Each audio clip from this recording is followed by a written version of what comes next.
Hello there, Pursuing Freedom friends. Thanks for tuning in today. I've got a great show in store for you. This is your host, Erin Bradley. If you're new to the show, welcome aboard. I'm excited to share a really cool strategy with you today. And if you're one of my repeat offenders, thanks as always for tuning in. I wanted to share something that we've been talking a lot inside of my group coaching program, which is called the Pursuing Freedom Collective. Which, by the way, if you ever want to learn more about my coaching programs, feel free to DM me on Instagram at Pursuing Freedom Official. And regardless, follow me there for free tips and updates and lots of free webinars on the horizon. You can check out the link in my bio for some complimentary resources that can help you with your business design, lifestyle planning, all kinds of good stuff. And I love hearing from you. So if you have feedback about the show or you have topics you want to have covered, please don't hesitate to reach out. I am the person who responds to the DMs on my Instagram, and I love, love, love hearing from you. So with no further ado, today I want to explore a topic that kind of comes on the heels of an episode that I shared on May 3rd around how to identify your ideal customer avatar, your ideal client, and how one simple activity can really transform your business. Because what I find in our industry here in the real estate space is that there's no shortage of playbook of what to do, how many calls to make, how many notes to write, people to see, all the things.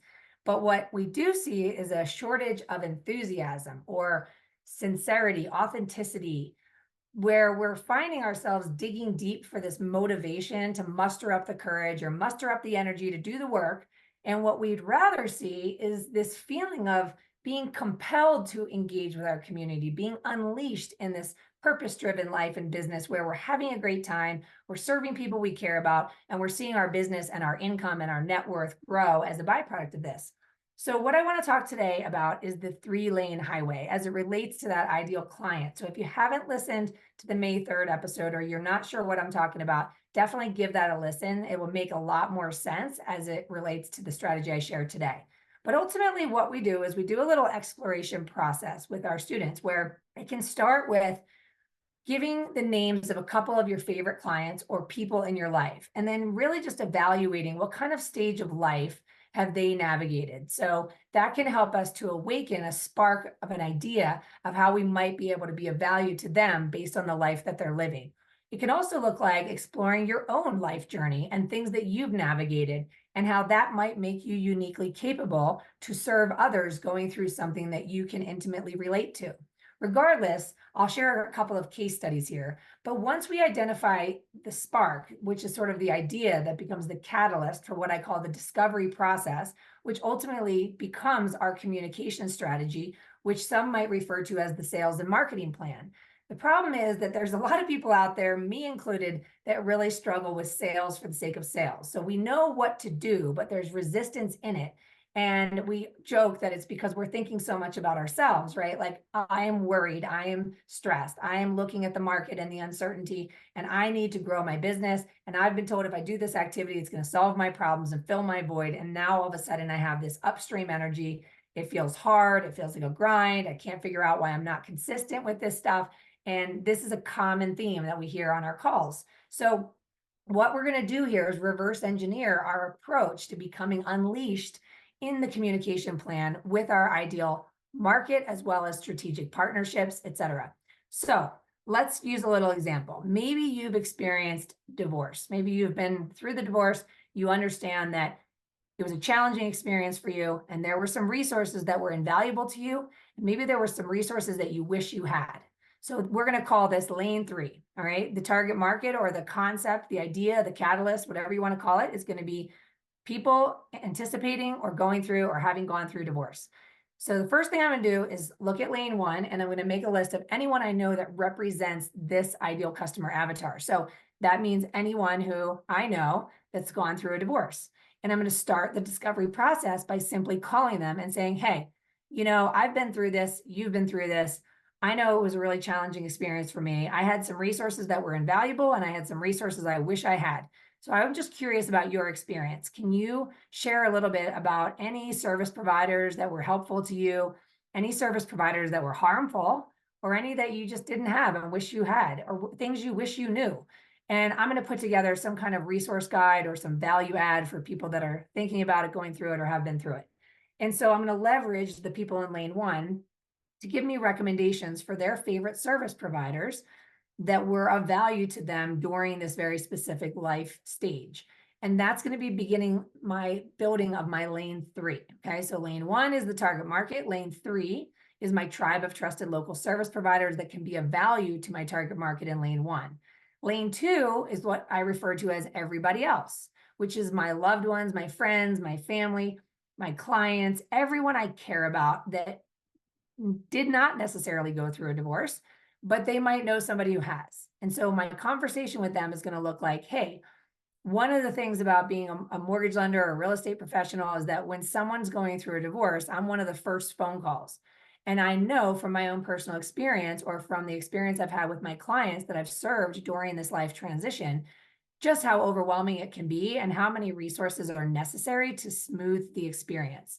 And I'm wondering if you know anyone who's gone through a divorce that I could contact and pick their brain about any resources they found to be valuable, any resources they wish they had, et cetera. And so now I'm getting a list of other human beings that I can connect with. And I'm not calling to say, do you have a lead for me? I need to sell a house. Like, do you have a referral? Do you know anyone who wants to buy or sell a house? Because for me, that activity was dreadful. And even when I forced myself to do it, it felt really out of alignment and really inauthentic. And so what I'm doing here is I'm creating an authentic messaging strategy that's truly genuine for me. It has to do with something that has tugged on my own heartstrings, whether through personal experience or through serving others that have been going through this, or just from a place of love and appreciation. So there's no sales pitch here. I'm just going to connect with people and say, hey, I know this is kind of random. We have a mutual friend in common, or we have a client, same client who said that you're amazing. And I'm a mortgage professional, I'm a real estate professional, and I'm working on a project to create some value for folks that are going through a divorce, because I'm often one of the first phone calls when they have to figure out what to do with the property or they have to find a new place to live. And I just want to develop an additional set of resources that I can provide so that I can be of value above and beyond just real estate or just mortgage. Okay. So that's the conversation. It's sincere, it's authentic, and I'm simply asking, I'm looking for some intel. Is there anybody that was a resource to you? I know when I went through this, it was tough, et cetera. And then they give me some more referrals, which I add to my lane 3. Well, now on lane 3, I have a bunch of different business owners that also serve the same target market for various reasons. And I'm also going to leverage lane 3 to continue to expand upon lane 3. So maybe there's a divorce attorney that knows a really good therapist, and I'm going to get that connection and meet with them. And then I'm going to proactively find ways to support lane 3 by promoting them back to lanes 1 and 2.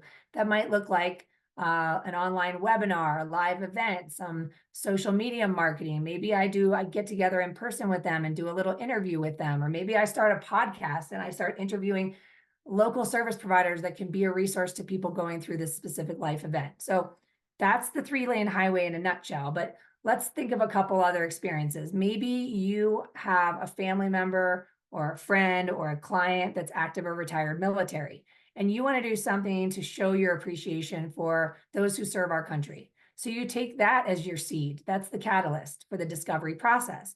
So lane 1 is anyone who represents that target market. It's active and retired military. So the first thing I do is make a list of anybody I know.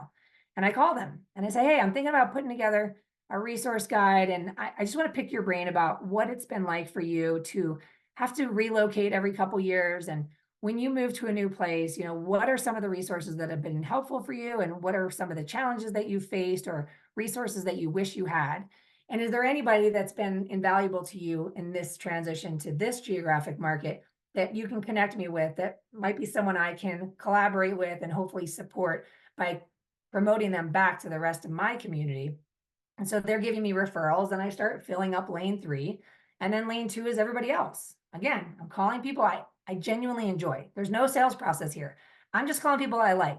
I'm saying, hey, I'm working on a little project. I want to show some love and appreciation for those who serve our country. And I'm wondering if you know anybody that's active or retired military, because I want to get their perspective on what they might see of value. Maybe I'm going to put together a coupon book of trusted local service providers that are going to offer discounts to veterans. And so I'm going to be taking initiative here to building lane 3, but also finding ways with lane 3 to do something specifically of value to veterans. And then I'm going to be able to promote those service providers back to my entire community so that everybody sees this value add happening in the marketplace, and never once did I feel salesy. But I've been making a ton of phone calls. I've been building new relationships. I've been seeing people in person. I've been getting strategic, creative. My energy's high. The juices are flowing. It feels completely different energetically than the way I used to do it, which was just make 25 calls a week and write the handwritten notes and set the appointments and see the people. And I know what to do, but I don't feel like doing it and I can't figure out why. And it's because I'm thinking about me and my business and my problem that I'm trying to solve. I'm not here thinking about how to be of value to others. The moment I figure out who I want to be of value to and how I can be of value to them, and I start the exploration process, I find myself unleashed. I find my energy is high.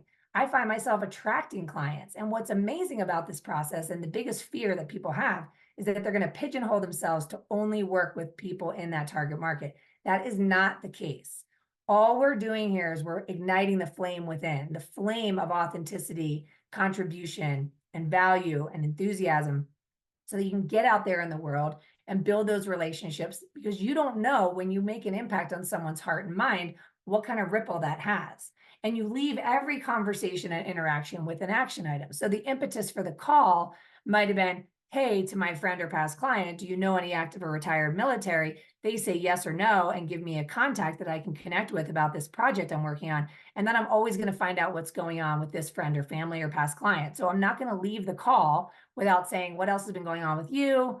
Do you guys have anything fun planned for the summer or the holidays or whatever? And I'm just looking for something that's going on in their life, because I love this quote. I've shared it before on the show, but if it's your first time here, there's a quote that says, it's when you step back from the single brushstroke that you can see the entire painting. And I always thought that the real estate transaction was just one brushstroke of someone's life. And we have the opportunity to serve them in this one brushstroke.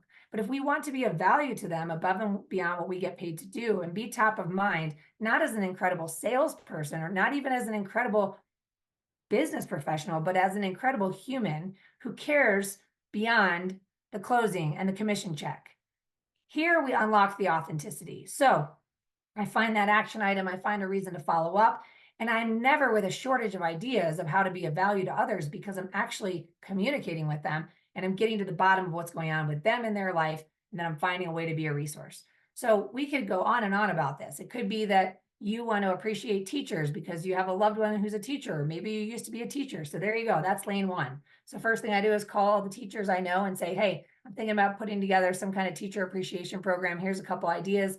What would you like to see? Get some feedback from them, get some recommendations for some service providers they know, like, and trust. Start building lane three. Lane three is going to be service providers that also want to do something special for teachers. And then I call everybody else, which is lane two.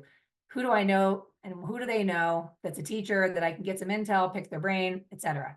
I promise you, if you can find a spark within you, either from your own personal experience or from someone you care about that has navigated a stage of life that makes it very unique, whether it's their occupation, whether it's their age, whether it's their familial status, geographic region, a charity you want to give back to, there's a million different ways to do it. And this is exactly what we do inside of my coaching programs, is that we don't just issue a one-size-fits-all plan and then send you off to try to figure it all out and unlock and release those limiting beliefs and the stories that are keeping you stuck. We actually do the work to peel back the layers of the onion of who you are at your core. And we create a purpose-driven life in business that comes from the heart. And when you do this, you become unstoppable, and the business will start to flow very naturally. And we see extraordinary quantum leaps in people's business and financial growth, while we're also seeing this massive momentum in their energy and enthusiasm. So it's a much more fun and easy way to create predictable growth in your business without feeling like an imposter, without feeling awkward. And so if this is something that sounds interesting to you, I invite you to just reach out to me. Just shoot me a DM on Instagram at Pursuing Freedom Official. Connect with me on LinkedIn. It's my mission, it's my obsession to help you build a life you don't need a vacation from by designing a business you love, serving people you care about, that's going to fuel the epic life you've always imagined. So I love you, I appreciate you, and I'll see you next time.